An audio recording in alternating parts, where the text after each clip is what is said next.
The M&P Shield Original, not the 2.0, versus the M&P Shield Plus. We're taking a quick tabletop look at them here on Rider's Range. Stick around.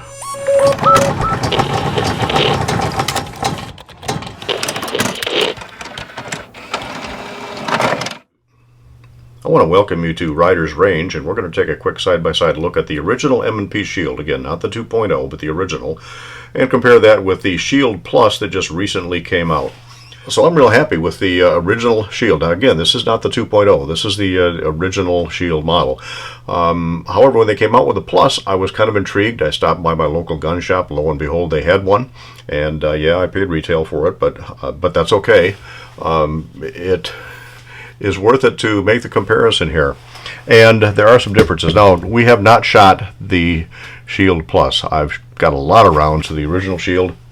In fact, I've even got the Performance Center original Shield. We'll talk about that when we add it into the mix here in a couple of minutes.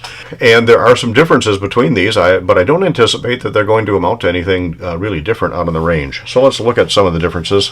First of all, for the safety fanatics here, these guns are completely empty. Everything that you see here will be a safe, empty firearm. Some obvious differences between the original Shield and the Shield Plus, which actually would be less of a difference between the Shield 2.0, which I don't have here, and the Shield Plus. So let's start front to back. The original Shield does not have forward cocking serrations. The Shield Plus does. I believe the 2.0 also had them. Other than that, the slides are cut pretty much the same. They have the traditional Smith & Wesson fish scale rear cocking serrations. Takedown levers are about the same. Slide stop levers are virtually the same. The tops of the slide virtually the same. In fact, pretty much identical. Dovetail sights front and rear. Back plates the same. Let's see. Where we get into the differences, however, now the sizes are also exactly the same. We showed you the top of the slide is the same. The heights are also the same. So really, the exact same size gun. Let's put the 13 round magazine in the Shield Plus. By the way, it comes with an 11 and a 13, whereas the original Shield had a flush 7 and an extended 8. So by putting the 8-round magazine in the original Shield and the 13-round magazine in the Shield Plus, they're still the same height. Now, this one's going to look a little wider, the original Shield, because it does have a Hogue handle grip sleeve on it. We'll talk more about that in a minute. But if I bring in the Performance Center, which is identical frame, and put that side by side with the Plus, there is a difference. How much of a difference, you ask? All right, the original Shield, by the way, we didn't show this one, but this one is also unloaded. So the grip width on the original Shield, 0.961 at the very widest part of the grip on the original, whereas the 2.0 has it as 1.62 at the widest. Is that the widest spot? Yeah, 1.63 at the very widest spot of the grip. So it is just a fraction wider. I put the grip sleeve on this, not just because of the narrow grip, but that's certainly a part of it, but you'll see on this M&P Performance Center here that the grip texture is substantially different than it is on the Shield Plus. Now I understand that on the 2.0, Smith & Wesson did add the additional texture area, and they also roughened up the texture a little bit. Way too smooth on the original. Less of an issue with the Hogue handle. I get a much better grip on it with that grip sleeve. And the grip texture on this, on the new Plus, I really like. It's definitely almost a sandpaper texture, and it's certainly going to be more grippy with sweaty hands and so forth. So the grip texture was changed from the original, but again, I think that the 2.0, if I remember correctly, had a better texture than the original. A couple other significant differences on this. One is the magazine release. It is much more pronounced, you can see from the front, on the 2.0, excuse me, on the Plus than it is on the original. I'm not sure if they corrected that on the 2.0. I don't know, but on the other hand, on the original, I never had any problem engaging the magazine release. Or the shape actually of the button on the Plus seems to be the same as the shape on the backup side, so I'm guessing that you can change these, but again, don't quote me on that. The other big difference is the trigger. A lot of people complained about the original Shield trigger. Now I like the design, what the curve makes your hand, or makes my trigger finger anyway, fall right into the sweet spot of the trigger. But the drop safety on this is just a pivoting trigger point. You can see right in here where the drop safety pivots against the frame, just that little bit of movement, and overcomes the drop safety. There's no tab in the middle. And the trigger on this, of course it's a well-used gun, but the trigger on this is fairly smooth. Let's just see how smooth it is. Alright, this one, 3 pounds, 6.2 ounces. So 3 pounds, 7.3 average on that. Whereas the new Plus, if I can get it in past that trigger tab. Well, help I took the safety off, wouldn't it? And we'll talk about safety here in just a minute. First pull, 3 pounds, 1.7 ounces on the Wheeler gauge. And more. That one came in heavy. I think that's the way I pulled it at 4 pounds, 5.7. We're still at 3 pounds, 8.8 ounces. So not a huge difference between the pulls of the trigger. A couple of differences that do exist on the trigger, however, besides the pivoting. This is a nice, clean, crisp break, but again, it's well used. There is a little bit of over travel, and the over travel stop, which is another difference on these, is right down here at the very bottom of the trigger guard, hits the bottom of the trigger tab, and there is over travel. The over travel stop on the Plus is up here at the top, and I think that's where they moved it on the 2.0 if I remember right. But this trigger is not a pivoting lower section, still a pivoting trigger. It does have a trigger tab on the front for your drop safety, and it's a really wide tab, so it's not going to be annoying on the fingers. And this trigger breaks almost 90 degrees vertical, just a hair past, and stops right at the over travel stop. Very little, almost no perceptible over travel on this trigger. That may make a difference in long range precision type shooting with this. However, it's got a little bit of a hitch right there, a little more there, a little more there, and finally breaks. So there's kind of 3 very slight hitch points in it, but not anything that you're really going to notice in rapid pulling with it. So I've seen some reviews that say that the trigger is much improved over the original. I'm not finding it to be that the case. But again, well-used original versus a brand new out-of-the-box gun that has not even been shot yet. So there are some differences when you put the flush magazine in the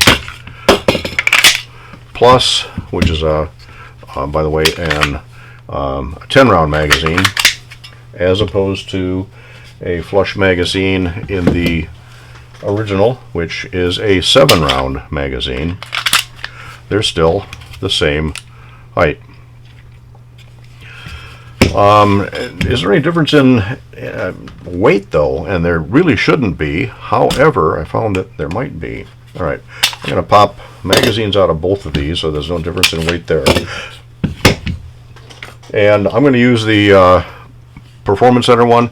Now the slide obviously has ventilation holes in it for the ported barrel on the Performance Center one, but it has the safety on it. So that comes in at 18.3 ounces for the empty firearm versus 18.1 ounces for the Plus model. And when I took the slide off looking at the innards on both of these, I weighed just the bare frames, and the bare frames, again, safety model on both, 2/10 of an ounce difference between the original and the Plus. I haven't yet figured out where that 2/10 of an ounce is, other than potentially thinner in the grip area itself. If you could look closely in here, you'll see that the polymer frame on the Plus is thinner than it is on the original, and that's probably where they gained that 2/10 of an ounce. But then you come into the magazines, and here's where your difference is in the magazine capacity, and that's the width of the magazine. You can't put the Plus magazine inside of the mag well of the original. You can put the original magazine in the Plus, but it does not lock in place, and it's got a lot of slop and movement, so you won't be able to use the original magazines in the Plus. Of course, I have lots and lots of the original magazines because I like the gun so much. But does the Plus really stack up to the any other of the competition? I don't have the Ruger, the new Ruger here. I don't have the Hellcat. I do have the 365. By the way, that is empty, nothing in the chamber. And with the 12-round mag in the 365, the 13-round mag in the Shield Plus, they are the 365 is still a very slightly smaller gun. It's just a hair shorter, not quite as tall. And disregard the Hogue handle grip. That, by the way, I had to put the Hogue handle grip sleeve on the 365 because the grip is so small in circumference. But the width of the guns would be essentially the same if it weren't for the grip sleeve. So the 365 again is a slightly smaller firearm than the Plus. One other comparison, I don't have the Taurus GX4, but I have the G3C, which, by the way, is empty. And that's a much closer comparison to the Shield Plus. The frame and slide are just a little bit wider on the Taurus. The grip is a little bit wider, even though it's one round fewer in the magazine. The overall size is roughly comparable between the two. The Taurus, I believe, does weigh a hair more than the Shield. Yeah, 21.9 with magazine versus 20.7. So an ounce, 1.2 ounces heavier for the Taurus. So all in all, some improvements, some differences. Is it really worth it? I'm going to get it to the range and find out. I do like the feel of the trigger. I like the straighter trigger, but I want to talk about the safety on this. And again, this model is available with and without a safety, and this safety does nothing other than block the trigger from moving. Some people say, well, you just leave the safety off, which is a good idea in theory. Go back to the original one, and this safety is fairly stiff. However, I can understand situations where this, particularly if you're doing purse carry, pocket carry, or just happen to bump into something where this safety could be activated, and if it is activated, this gun is a brick. There's nothing you can do with it. This safety on the Plus is much stiffer. It's going to take much more to activate the safety. It still comes off fairly easy, but it's less likely to get bumped on, and it's fairly well protected. But still, if you're carrying a gun with the safety, and again, I'm a 1911 guy, so I carry cocked and locked, round in the chamber, hammer back, safety on all the time, and I've trained myself so that when I grab the gun, I thumb the safety off and I ride the safety. That's a little tougher to do with a stiff safety on the Shield Plus, and certainly not a real pronounced safety like a 1911. It does come off much easier on the original Shield. My concern, though, is if you are used to carrying it with the safety down and your life depends on this gun in a situation that is like right now, you have no chance to stop and think about anything, the safety's bumped on, and you're sitting there working the trigger. If you carry a gun with the manual safety, the natural reaction, just like I have on the 365. Natural reaction needs to be to work that safety off as you grab the gun. Same thing with the Taurus G3. Carry it with the safety on, work the safety off as you grab the gun. Small safety on this Shield Plus is difficult to do. Now they make this without the safety. However, if you order it with the night sights, which this doesn't have, it just has 3-dot sights, which are similar to the originals. But if you order it with the night sights, you can't get the safety. If you order it with the 3-dot sights, you can get it with or without the safety. And currently on the Smith & Wesson website, this is only available in 9mm. The original was available in 9, 40, and a slightly larger one in 45. I don't anticipate that they're going to come out with the 40, since the caliber, in a lot of people's opinion, is on its way out. Other than additional capacity, is it going to shoot any better? Is it going to handle any better? Is it going to be just as reliable as the original? We're going to get to the range and find out, and report back as soon as we get enough rounds to it to be able to render a decision. And frankly, I don't expect that it's going to perform any less well than the original. Expect that it'll perform just as well. I like the trigger. Don't like the 3-dot sights, but on the other hand, I got 3-dot sights on the others, just night sights.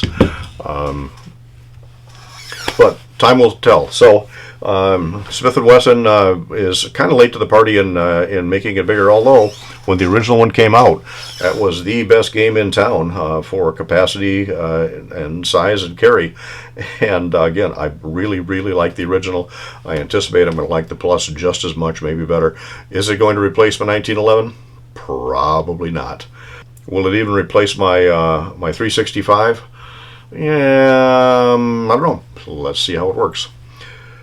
So we do appreciate it if you like, share, subscribe, click on the notifications bell. Comments down below are highly appreciated. Comments to anything else that don't specifically pertain to this video, drop an email to info@ridersrange.com, and we'll do our best to get back to you as quickly as we can. And we appreciate your support. We appreciate you helping Riders Range grow. And stay tuned. Make sure that you subscribe, click on the notifications bell, so you'll know when the actual range review is coming up. Oh, before I forget about it, I actually did a quick range review between the Performance Center ported and the original non-ported gun, and looked at recoil difference, looked at velocity difference, kind of a surprise there that we'll talk about later. And I'm probably going to run all of these on some time plates drill to see if there's any significant difference in the ability to get shot recovery and so forth. So stay tuned for that one coming up sometime in the future. Thanks for dropping into Riders Range.